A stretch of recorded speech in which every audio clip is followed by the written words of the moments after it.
Magandang araw sa lahat. Nandito po ako upang ipresenta yung aming business. At ito ay pinamagatang Driver Saver. Narito ang aming business model canvas.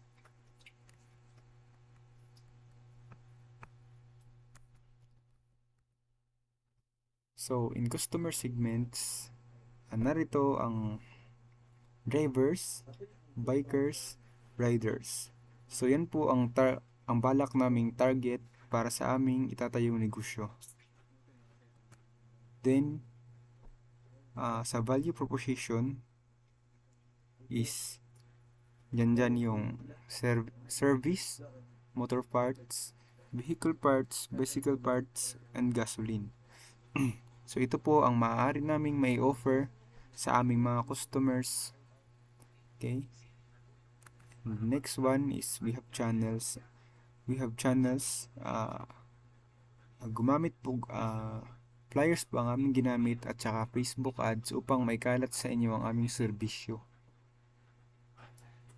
The next is we have a customer relationship. We have a friends and others that parts of our business. For example, that is maaari kaming mag-assign sa kanila ng iba't ibang gawain. For example is si friend number 1 is taga-abot ng flyers sa mga riders. Then this friend number 2 is taga-manage ng aming application. And si friend number 3 is taga-monitor ng aming Facebook ads. Naman is yung revenue streams. We have a subscription fee, service fee, sales of motor parts and vehicle parts, and others. So dito kumikita ang aming kampanya sa pamamagitan ng pag-subscribes ng aming application para ma-unlock yung mga advanced na settings. Then sa service fee naman is dito yung pumasapasok yung delivery fee, service fee sa bayad sa mga mekaniko, sa aming mga mekaniko. And dito po kami kumikita sa sales of motor parts. Diyan po ang aming source of revenue talaga.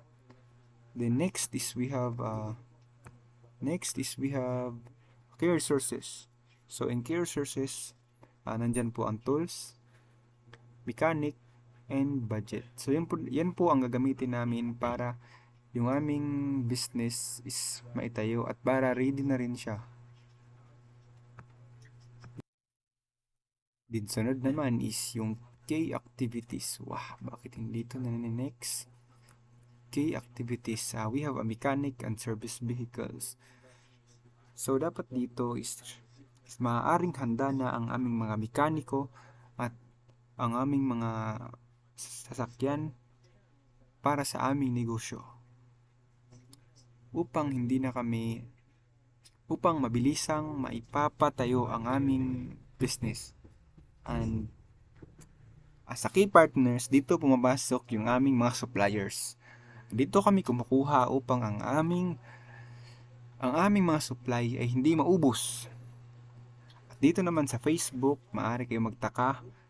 Dito namin ipapalaganap yung aming ads upang mas lalong makilala ang aming business para mas dadami yung aming customer. Then next is the cost. Our estimated total cost is about 1 million pesos. Para maitayo ang aming negosyo, kailangan namin ng 1 million peso. At yun lang po. Salamat.